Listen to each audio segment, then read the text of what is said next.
오늘은 우리 누가복음 17장 1절부터 4절입니다.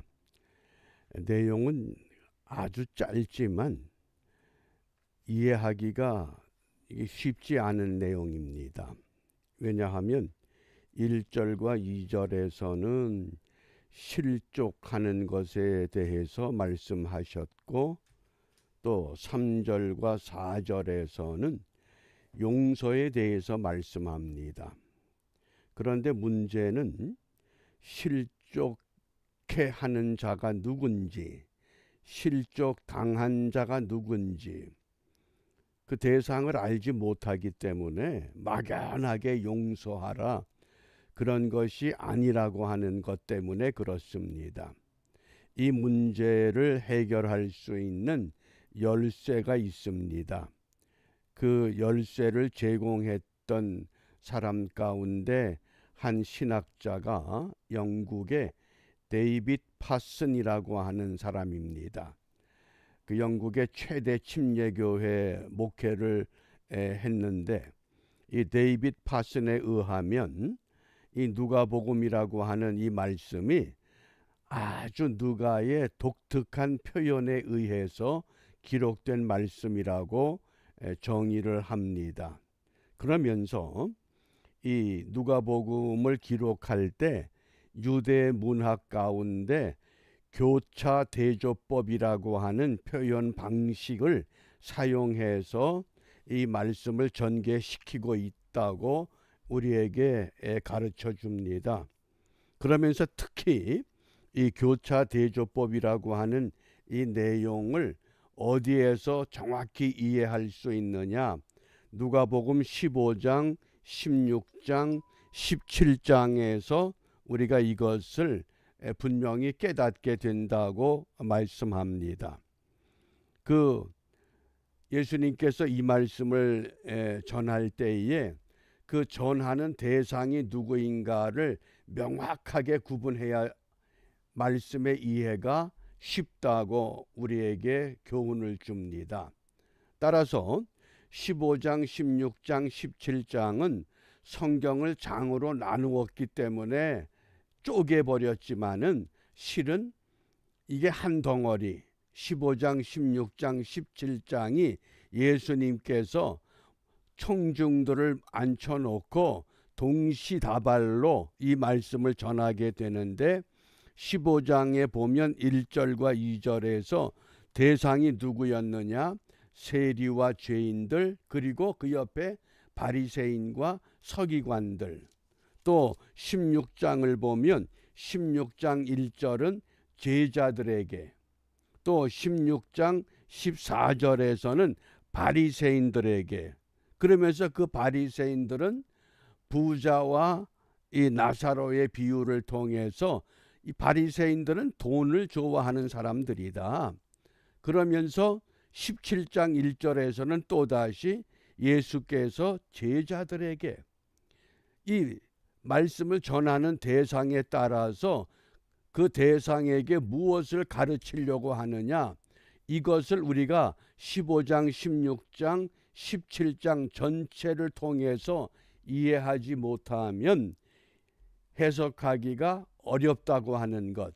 그래서 이것을 염두에 두시고 오늘 우리가 묵상의 주제가 용서하라고 하는 주제입니다. 오늘 3절 말씀에 보면 너희는 스스로 조심하라. 만일 내 형제가 죄를 범하거든 경계하고 회개하거든 용서하라. 아멘. 회개하거든 용서하라. 그러면 역으로 뒤집으면 회개하지 않으면 용서하지 말라는 뜻이냐? 어떻게 생각하셔요? 형제가 있는데 형제가 죄를 범했다.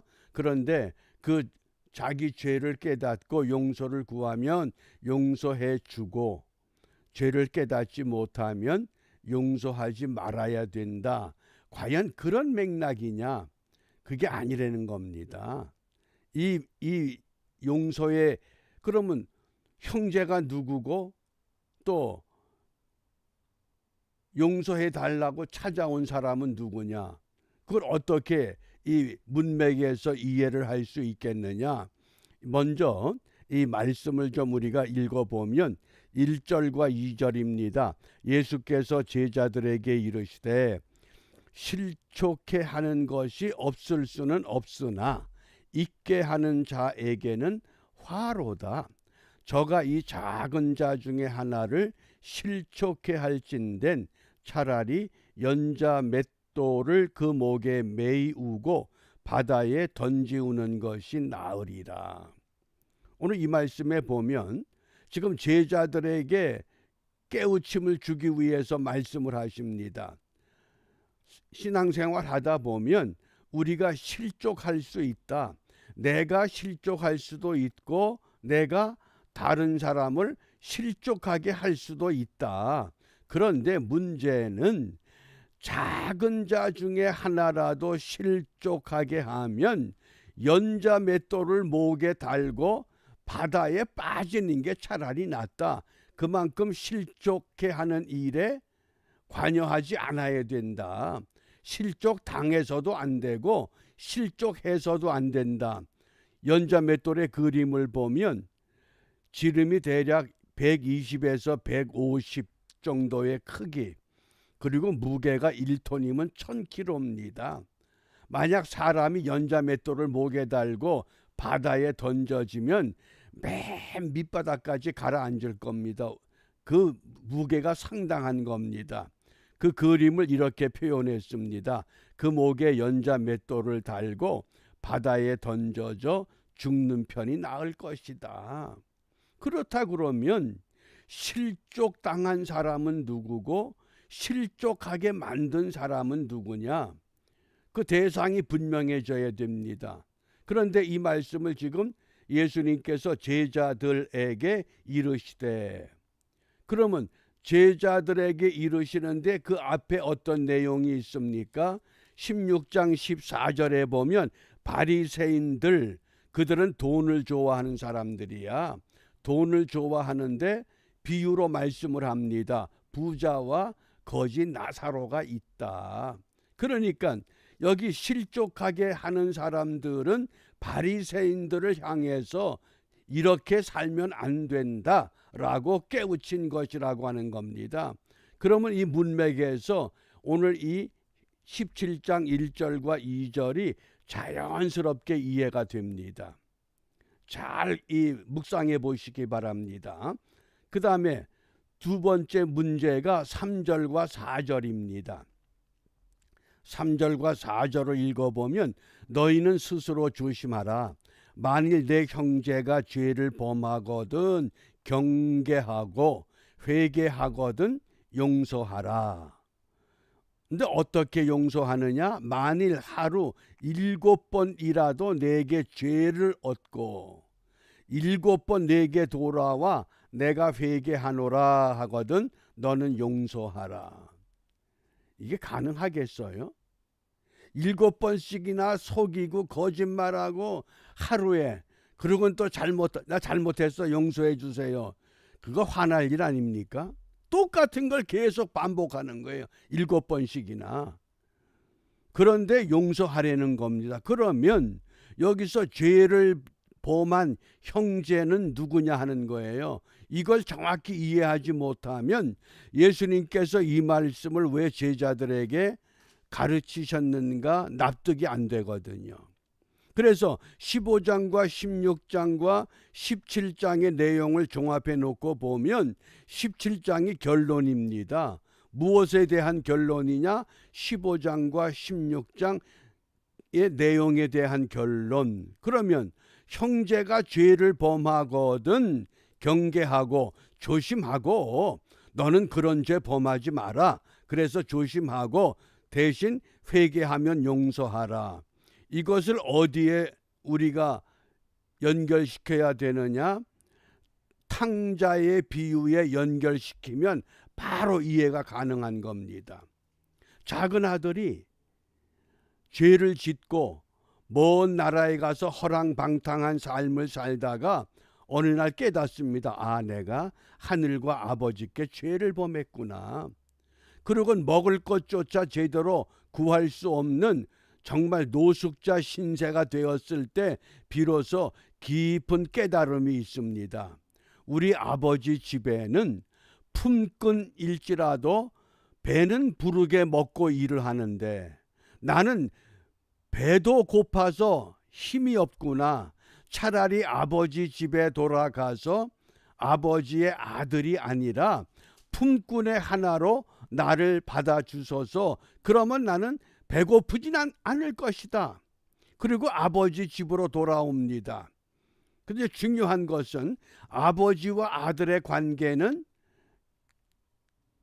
무너뜨릴 수 없는 관계입니다. 그걸 누가 깨뜨립니까?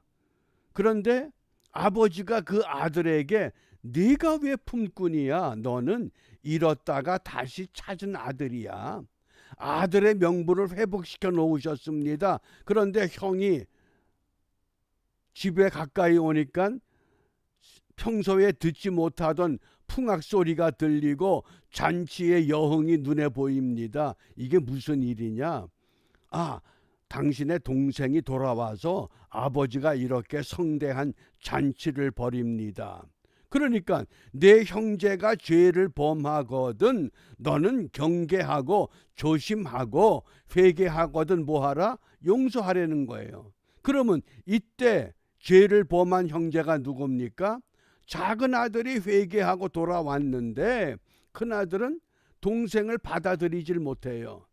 그런 때는 받아들여야 된다. 그래서 회개하거든 용서하는데 어느 정도까지 하느냐? 하루에 7번이라도 내게 죄를 얻고 7번 내게 돌아와 회개한다 그러면 그것까지 다 하라는 겁니다.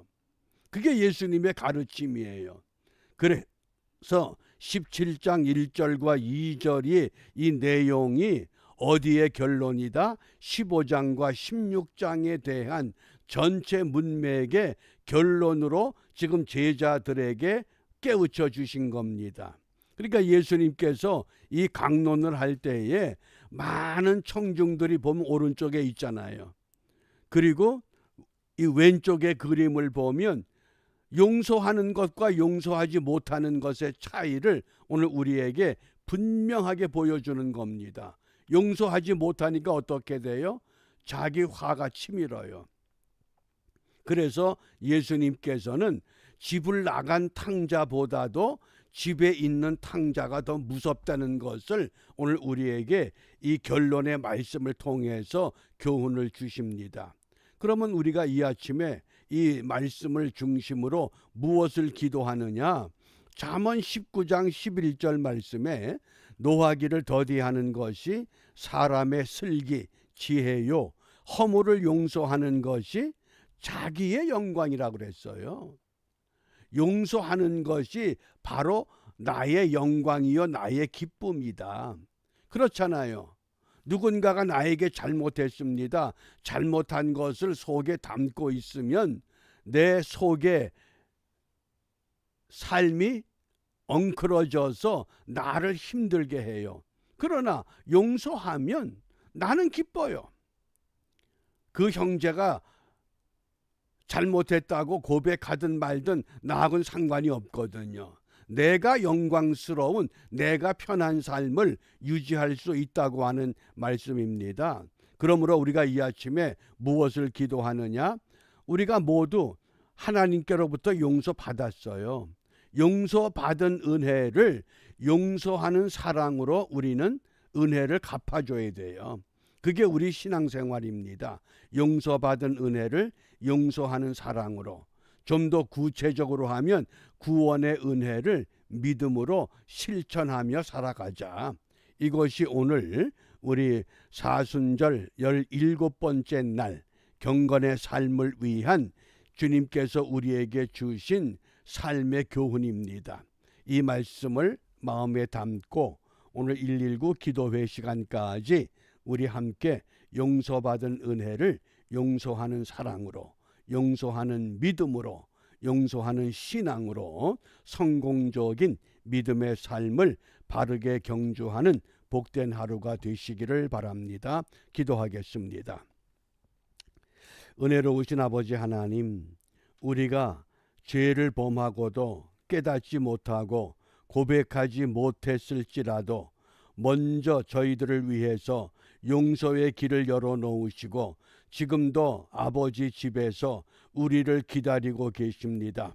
비옵나니 먼저 우리 자신들이 내가 어떤 실족을 당했는지 또 누구를 실족해 하였는지 깨닫게 하시고 주님 앞에 나아가 용서받은 그 은혜에 따라서 우리도 세상에 나아가 용서의 은혜와 용서의 사랑과 용서의 믿음을 실천하는 일에 앞장서 가는 우리 모두가 될 수 있도록 하늘의 지혜를 주시고 믿음을 주시고 깨달음을 주시고 거룩한 영으로 우리를 붙잡아 하나님 편에만 설 수 있도록 인도하여 주시옵소서. 예수님 이름으로 기도합니다. 아멘.